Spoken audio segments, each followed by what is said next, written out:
엄마, 이제 여기가 엄마 집이야. 다신 우리 집 찾지 마. 75세 박영숙 할머니는 그 순간 딸의 차가 멀어지는 모습을 보며 무너지지 않았습니다. 대신 떨리는 손으로 낡은 한복 저고리 안쪽 깊은 주머니에서 작은 첨보다리를 꺼냈죠. 그 안에는 딸의 인생을 송두리째 뒤집어 놓을 70억 원짜리 비밀이 숨겨져 있었습니다. 정확히 15분 뒤 축배를 들어야 할 딸 최수진이 피눈물을 흘리며 요양병원으로 미친 듯이 달려오는데요. 이 모든 것이 어머니의 치밀한 복수였다면 믿으시겠습니까? 2026년 새해에도 가족의 사랑만 가득하시길 바라며 오늘의 이야기 시작합니다. 강원도 평창, 눈 내리는 산골 마을. 70년을 한자리에서 살아온 박영숙 할머니의 작은 기와집 마당에는 따뜻한 아궁이 연기가 피어올랐습니다. 박영숙 할머니는 새벽 5시면 어김없이 일어나 된장찌개를 끓이고 마당의 텃밭을 가꾸며 하루를 시작했습니다. 어머니, 아침 드세요. 좋아하시는 청국장 끓였어요. 할머니의 유일한 딸, 48세 최수진이 상을 들고 방으로 들어왔습니다. 아이고, 우리 딸. 고생이 많구나. 요즘 사업은 잘 되고 있니? 네, 엄마. 걱정 마세요. 곧 대박 날 거예요. 하지만 박영숙 할머니는 알고 있었습니다. 딸의 눈빛이 예전과 다르다는 것을, 딸의 손이 어머니의 통장을 노리고 있다는 것을. 할머니는 평생을 검소하게 살며 모은 재산이 있었습니다. 남편이 남긴 서울 강남의 땅 3필지, 그리고 아무도 모르는 비밀 계좌에 숨겨둔 70억 원. 수진아, 엄마가 죽으면 이 모든 게 다 내 거란다. 엄마, 무슨 그런 말씀을. 오래오래 건강하게 사셔야죠. 하지만 수진의 눈빛은 차갑게 식어 있었습니다. 그날 밤, 최수진은 남편 이재혁과 거실에서 속삭였습니다. 여보, 이번 사업 자금 30억이 모자란다며? 어머니 명의로 된 강남 땅만 팔면 바로 해결되는데. 이재혁이 담배 연기를 내뿜으며 차갑게 대답했습니다. 그 노인네가 도장을 안 찍잖아. 치매 진단서라도 받아서 성년후견인 신청하는 수밖에 없어. 하지만 엄마는 정정하신대. 그게 문제야. 정정하니까 재산을 못 쓰잖아. 병원에 부탁해서 진단서 하나 받아내면 돼. 돈만 주면 뭐든지 되는 세상이야. 최수진의 눈빛이 흔들렸습니다. 하지만 곧 욕망이 양심을 집어삼켰습니다. 알았어요. 제가 해볼게요. 다음 날 최수진은 어머니를 억지로 차에 태웠습니다. 엄마, 오늘 건강검진 받으러 가요. 정부에서 무료로 해준대요. 아이고, 난 안 가도 되는데. 엄마, 저 걱정되니까 그냥 가요. 네.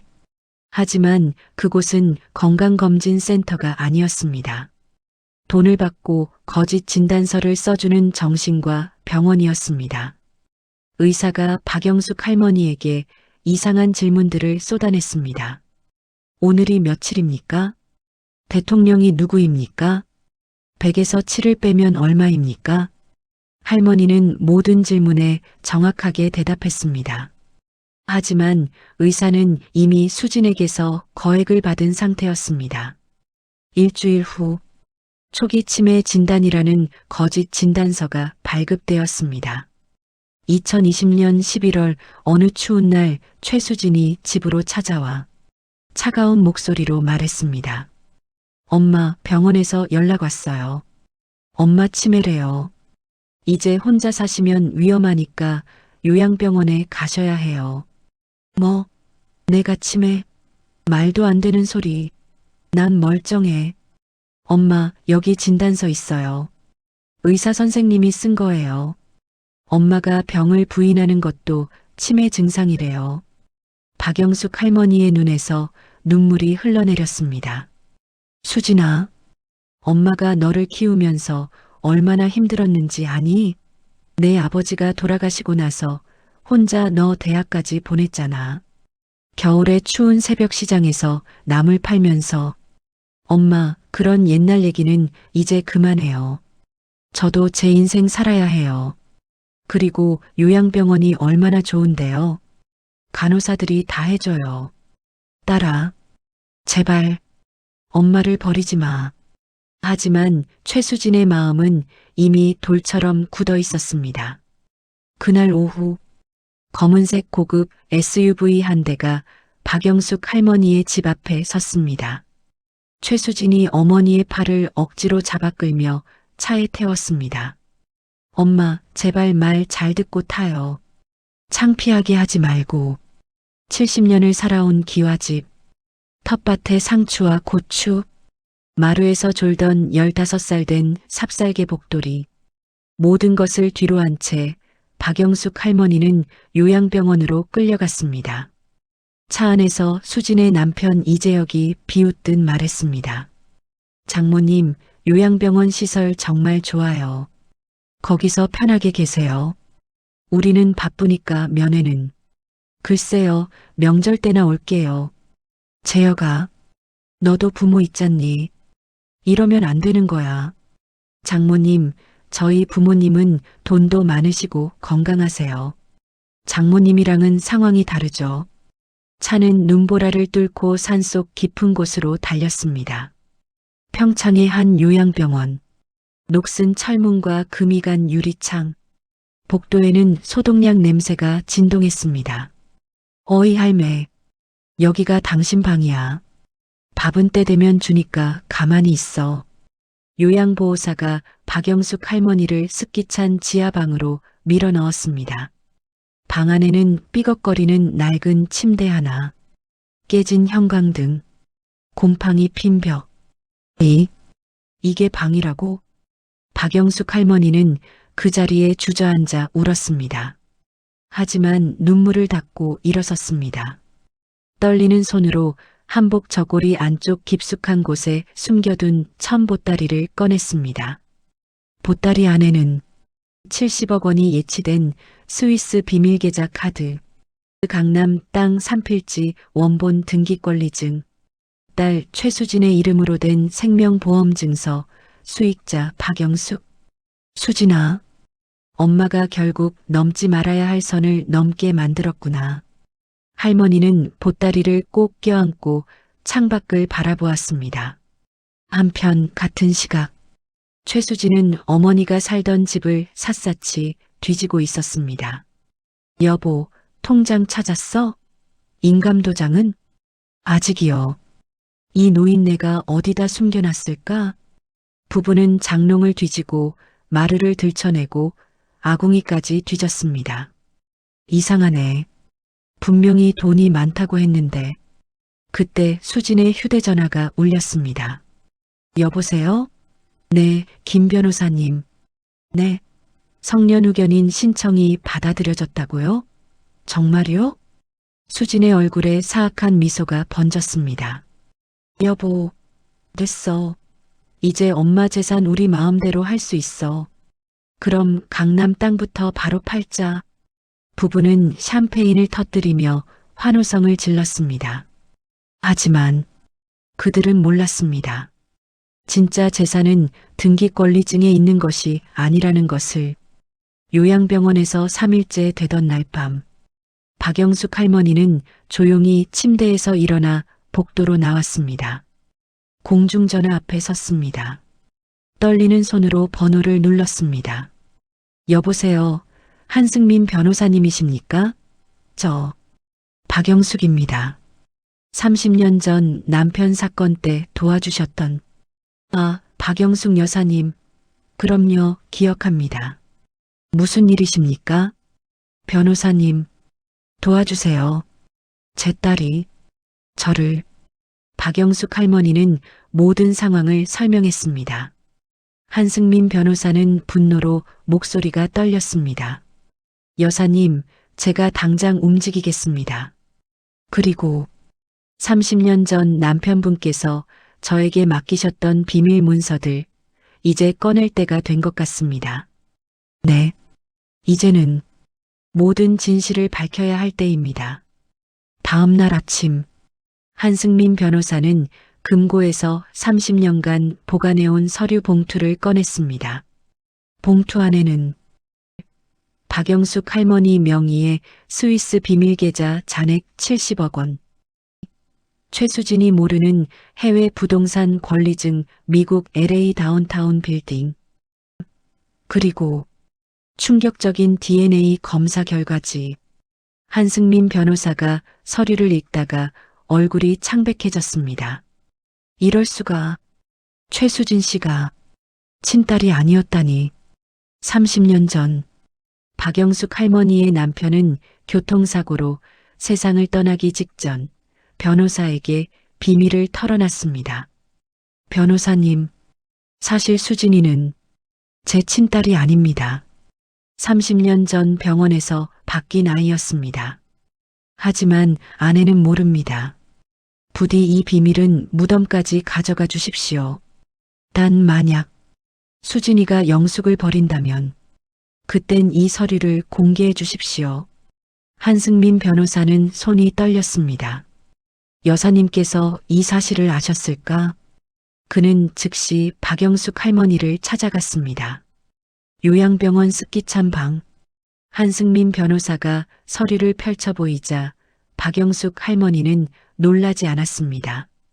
변호사님, 사실 저도 알고 있었습니다.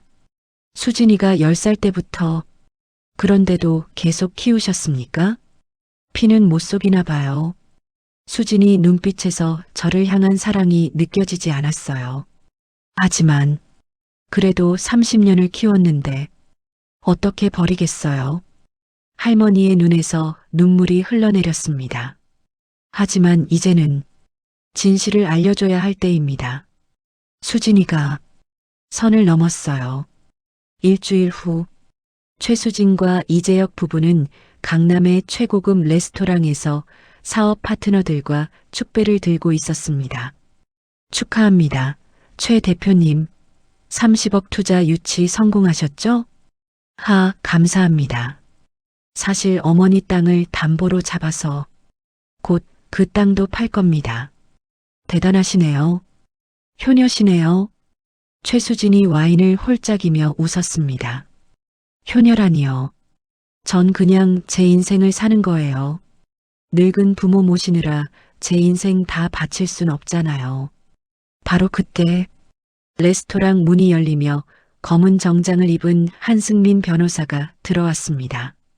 그 뒤로 경찰 2명이 따라왔습니다. 최수진 씨? 수진이 놀라 와인 잔을 떨어뜨렸습니다. 누구세요? 한승민 변호사입니다. 박영숙 여사님의 법정 대리인이죠. 그리고 여기 계신 분들은 경찰입니다. 뭐야? 무슨 일로 여길? 한승민 변호사가 서류 봉투를 탁자 위에 던졌습니다. 허위 진단서로 성년 후견인 신청한 것, 노인학대, 재산 횡령 미수, 체포영장 나왔습니다. 레스토랑이 술렁거렸습니다. 잠깐만요. 무슨 소리예요? 전 제 어머니를 돌보려고. 닥치세요. 여기 녹취록 다 있습니다. 당신이 남편과 짜고 거짓 진단서 받은 거, 어머니 재산 빼돌리려 한 거 다 증거 있어요. 수진의 얼굴이 하얗게 질렸습니다. 그리고 이건 30년 전 DNA 검사 결과입니다. 서류를 펼쳐 보이자 수진의 눈이 커졌습니다. 당신, 박영숙 여사님의 친딸이 아닙니다. 병원에서 바뀐 아이였죠. 뭐라고요? 30년간 피 한 방울 안 섞인 아이를 친딸처럼 키운 어머니를 당신은 요양병원에 버렸습니다. 수진이 바닥에 주저앉았습니다. 아니야. 이건 거짓말이야. 그리고 이건 어머니의 진짜 재산 목록입니다. 한승민 변호사가 또 다른 서류를 꺼냈습니다. 스위스 비밀계좌 70억 원, 미국 LA 다운타운 상업용 빌딩 1동, 시가 약 200억 원 상당입니다.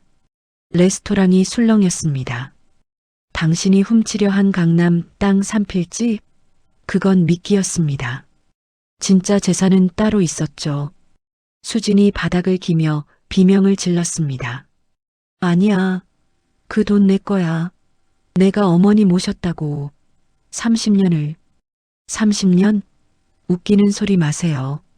박영숙 여사님은 당신이 친딸이 아니란 걸 알면서도 진짜 딸처럼 사랑했습니다. 하지만 당신은 그 은혜를 배신으로 갚았죠. 경찰이 수진에게 수갑을 채웠습니다. 최수진 씨, 노인학대 및 재산 횡령 미수 혐의로 체포합니다. 안 돼, 안 돼, 놓으라고. 이재혁도 함께 체포되었습니다. 레스토랑에 있던 사업 파트너들이 수군거렸습니다. 헐, 저 사람 진짜 끝났네. 친어머니도 아닌데 30년을 키워줬다고? 근데 요양병원에 버렸어? 인간이 아니네. 최수진은 경찰차에 실려가며 절규했습니다. 엄마, 엄마, 잘못했어요. 엄마. 하지만 이미 늦었습니다. 3개월 후, 최수진이 죄수복을 입고 재판대에 섰습니다. 머리는 헝클어지고 얼굴은 수척했습니다. 판사가 판결문을 읽었습니다. 피고인 최수진은 노인복지법 위반, 사기, 재산 횡령 미수 혐의로 징역 5년을 선고한다. 피고인 이재혁은 방조 혐의로 징역 3년을 선고한다. 판사님, 저 정말 잘못했습니다. 어머니 한 번만 만나게 해주세요. 하지만 방청석에 박영숙 할머니는 없었습니다. 재판이 끝난 후 한승민 변호사가 수진에게 편지 한 통을 건넸습니다. 어머니께서 전하라고 하셨습니다. 수진이 떨리는 손으로 편지를 펼쳤습니다. 수진아, 엄마는 내가 10살 때부터 알고 있었단다. 내가 내 친딸이 아니라는 걸. 병원에서 아기가 바뀌었다는 전화를 받았을 때 엄마는 너무나 혼란스러웠어. 진짜 내 딸을 찾아야 하나?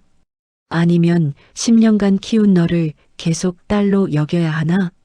하지만 엄마는 선택했단다. 피보다 진한 것은 정이라고. 10년을 함께 산 게 10개월 뱃속에 있던 것보다 더 소중하다고. 그래서 엄마는 너를 진짜 딸처럼 사랑했어. 대학 등록금도 결혼 자금도 다 넣어주려고 모았던 거야. 하지만 너는 엄마를 버렸구나. 수진아, 엄마를 요양병원에 버리고 돌아서던 그날 내가 차 안에서 한 말 기억하니? 늙은이는 쓸모없어. 빨리 죽어야 재산 물려받지.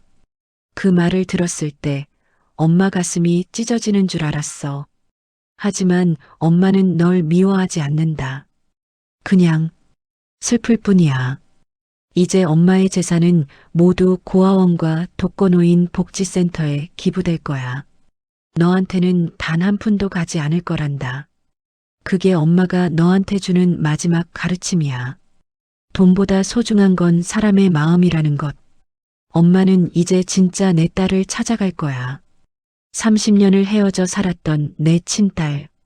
그 아이도 나처럼 외로웠을 거야. 수진아, 부디 건강해라. 그리고 감옥에서 나오면 사람답게 살아라. 엄마가 진심으로 사랑했던 딸아. 안녕. 엄마가. 편지를 다 읽은 수진은 바닥에 주저앉아 울부짖었습니다. 엄마, 미안해. 정말 미안해. 하지만 이미 늦었습니다. 한편 같은 시각, 박영숙 할머니는 한승민 변호사와 함께 서울의 한 카페에 앉아 있었습니다. 맞은편에는 48세 여성이 떨리는 손으로 커피잔을 들고 있었습니다. 정말 제가 어머니의? 한승민 변호사가 DNA 검사 결과지를 보여줬습니다. 네, 99.99% 일치합니다. 30년 전 병원에서 바뀐 진짜 딸입니다. 박영숙 할머니가 떨리는 손을 뻗어 여성의 손을 잡았습니다. 미안하구나. 엄마가 너를 30년이나 찾지 못해서. 어머니. 두 사람은 껴안고 울었습니다. 진짜 딸의 이름은 이연주. 가난한 고아원에서 자라 간호사가 되었습니다. 지금은 요양병원에서 노인들을 돌보고 있었습니다. 현주야, 엄마가 늦었지만 이제부터라도 함께 살자. 어머니, 감사합니다. 저 같은 사람을. 무슨 소리니? 넌 내 딸이야. 내 피를 나눈 진짜 딸. 박영숙 할머니는 현주를 데리고 평창의 기와집으로 돌아갔습니다. 마당의 텃밭, 아궁이의 따뜻한 연기. 15살 먹은 삽살개 복돌이는 현주를 보고 꼬리를 흔들었습니다. 어머니, 여기 정말 좋아요. 그래, 이제 여기가 내 집이란다. 1년 후, 박영숙 할머니는 70억 원을 사회에 환원했습니다. 30억 고아원 열곡 건립, 20억 독거노인 복지센터 설립, 20억 요양병원 현대화 기금. 특히 자신이 버려졌던 그 요양병원을 인수하여 사랑의 집으로 새로 단장했습니다. 현주는 그곳의 원장이 되어 노인들을 정성껏 돌보았습니다. 어느 봄날, 출소한 최수진이 요양병원 앞에 섰습니다. 5년의 세월은 그녀를 완전히 바꿔놓았습니다. 머리는 희끗희끗, 얼굴은 주름투성이, 손에는 낡은 가방 하나. 그녀는 떨리는 발걸음으로 요양병원 안으로 들어갔습니다. 여기서 청소부 자리 있나요? 아무 일이라도 하겠습니다. 접수 직원이 이름을 물었습니다. 최수진입니다. 그때 복도 끝에서 현주가 걸어왔습니다. 수진 씨, 맞으시죠? 수진이 고개를 들었습니다. 당신은? 저는 이현주입니다. 박영숙 어머니, 친딸이에요. 수진의 얼굴이 창백해졌습니다. 미안합니다. 제가 잘못했습니다. 현주가 미소를 지으며 말했습니다. 어머니께서 그러시더라고요. 피보다 진한 건 정이라고. 30년을 함께 산 당신도 딸이라고. 네, 어머니께서 원하십니다. 당신을 만나고 싶다고. 현주가 수진의 손을 잡고 3층 특실로 안내했습니다. 방문을 열자 창가에 박영숙 할머니가 앉아 계셨습니다. 76세가 된 할머니는 더 많이 늙었지만 눈빛은 여전히 따뜻했습니다. 수진아, 왔구나. 어머니. 수진이 바닥에 무릎을 꿇고 엎드렸습니다. 어머니, 죄송합니다. 정말 죄송합니다. 박영숙 할머니가 수진의 머리를 쓰다듬었습니다. 일어나거라. 엄마가 너한테 화낸 적 없어. 어머니, 저는 자격이 없습니다. 수진아, 너 감옥에서 많이 반성했지? 네, 매일 후회했습니다. 그럼 됐어. 이제 다시 시작하자. 여기서 일하면서 노인들을 돌봐. 그게 내가 엄마한테 갚을 수 있는 길이야. 어머니, 수지는 그날부터 요양병원에서 청소부로 일하기 시작했습니다. 매일 새벽 4시에 일어나 화장실을 청소하고 노인들의 방을 닦고 빨래를 했습니다. 처음에는 노인들이 저 사람 엄마 버린 사람 아니야? 라며 수군거렸습니다. 하지만 수지는 묵묵히 일했습니다. 어느 할머니가 대소변을 못 가리자 수진이 직접 기저귀를 갈아드렸습니다. 할머니, 괜찮으세요? 제가 깨끗하게 해드릴게요. 아이고, 미안하네. 냄새 나는데. 아니에요. 우리 어머니도 제가 어렸을 때 이렇게 해주셨어요. 이제 제가 할 차례죠.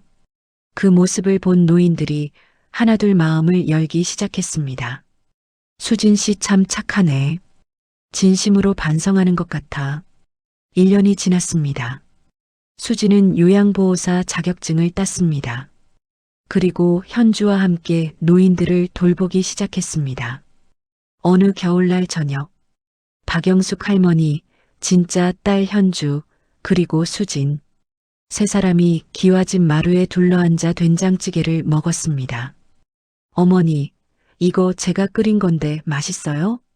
수진이 조심스럽게 물었습니다.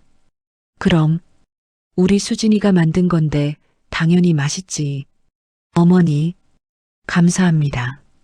저 같은 사람을 다시.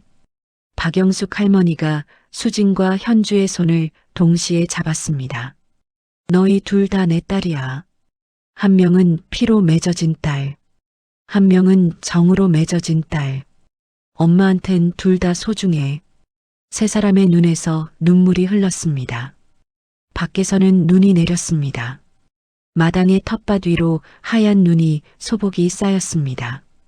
복돌이가 마루 아래서 꼬리를 흔들었습니다. 그리고 아궁이의 따뜻한 연기가 하늘로 피어올랐습니다. 그로부터 5년 후 81세가 된 박영숙 할머니는 평화롭게 잠드셨습니다. 임종 자리에는 현주와 수진이 함께 있었습니다. 엄마, 가지 마세요. 어머니, 저희 놔두고 가시면 안 돼요. 박영숙 할머니가 마지막 힘을 다해 말했습니다. 너희 둘, 사이좋게 살아라. 피보다 진한 건 사랑이란다. 네, 어머니, 네, 엄마. 할머니는 두 딸의 손을 꼭 잡고 눈을 감았습니다. 장례식장, 수많은 사람들이 조문을 왔습니다. 고아원 아이들, 요양병원 노인들, 독거노인 복지센터 할머니, 할아버지들, 모두가 울며 말했습니다. 박영숙 여사님은 진짜 천사셨어요. 우리한테 집을 지어주셨어요. 우리를 가족처럼 대해주셨어요. 현주와 수지는 나란히 서서 조문객들을 맞이했습니다. 누군가가 물었습니다. 두 분이 자매이신가요? 현주가 수진의 손을 꼭 잡으며 대답했습니다. 네, 자매예요. 같은 엄마를 둔. 수진이 눈물을 닦으며 고개를 끄덕였습니다. 장례가 끝난 후 변호사가 유언장을 공개했습니다. 박영숙 여사님께서는 모든 재산을 사회에 환원하셨습니다. 단 두 분 따님께. 현주와 수진이 긴장했습니다. 이 편지를 남기셨습니다. 변호사가 편지 두 통을 건넸습니다. 현주에게 온 편지. 현주야, 너는 엄마가 평생 찾던 보물이었단다. 30년 늦게 만났지만 함께한 시간이 너무 행복했어. 너는 이미 충분히 훌륭한 사람이야. 그러니 돈은 필요 없어. 다만 엄마의 뜻을 이어 노인들을 잘 돌봐주렴. 사랑한다, 내 딸. 수진에게 온 편지. 수진아, 너는 피로 맺어진 딸은 아니었지만 엄마 가슴속엔 영원한 딸이란다. 내가 저지른 실수를 엄마는 용서했어. 왜냐하면 넌 진심으로 반성했으니까. 이제 내 인생을 살아. 하지만 노인들을 함부로 대하지는 마. 그게 엄마가 너한테 바라는 전부야. 사랑한다, 수진아. 두 사람은 편지를 읽고 엉엉 울었습니다. 그리고 두 사람은 손을 맞잡고 약속했습니다. 언니, 우리 어머니 뜻대로 살아요. 그래, 동생. 우리 노인들을 위해 평생 일하자. 현재 사랑의 집 요양병원은 전국 최고의 요양시설이 되었습니다. 원장 이현주, 부원장 최수진, 두 사람은 매일 노인들을 돌보며 살고 있습니다. 그리고 매년 박영숙 할머니의 기일이 되면 두 사람은 평창의 기와집을 찾아가 어머니 산소에 참배합니다. 어머니, 저희 잘 지내고 있어요. 엄마, 보고 싶어요. 산소 앞 비석에는 이렇게 적혀 있습니다. 여기 잠든 이는 두 딸을 사랑한 어머니, 박영숙. 피보다 진한 것은 사랑이었습니다. 여러분, 오늘 이야기를 들으시면서 무엇을 느끼셨나요? 70억이라는 거대한 돈보다 무서운 것은 사람의 마음이 식는 것이었습니다. 하지만 더 아름다운 것은 그 차가운 마음도 다시 따뜻해질 수 있다는 것입니다. 박영숙 할머니는 말했습니다. 피보다 진한 것은 사랑이라고. 진짜 가족은 피가 아니라 함께 나눈 시간과 사랑으로 만들어집니다. 최수진은 끔찍한 실수를 했습니다. 하지만 진심으로 반성했고 남은 인생을 속죄하며 살았습니다. 그리고 박영숙 할머니는 그런 딸을 용서했습니다. 왜냐하면 그게 진짜 어머니의 사랑이니까요. 여러분의 부모님은 지금 어디에 계신가요? 오늘 당장 전화하십시오. 사랑합니다라고 말하십시오. 내일은 늦을지도 모릅니다. 돈은 다시 벌 수 있습니다. 하지만 부모님은 다시 안 오십니다. 이 영상을 보시는 모든 분들이 부모님과 자식 간에 따뜻한 사랑만 가득하시길 진심으로 기도합니다. 2026년 새해에도 여러분의 가정에 사랑과 행복이 가득하시길 바랍니다. 긴 이야기 끝까지 들어주셔서 감사합니다. 좋은 댓글 하나가 큰 힘이 됩니다. 감사합니다.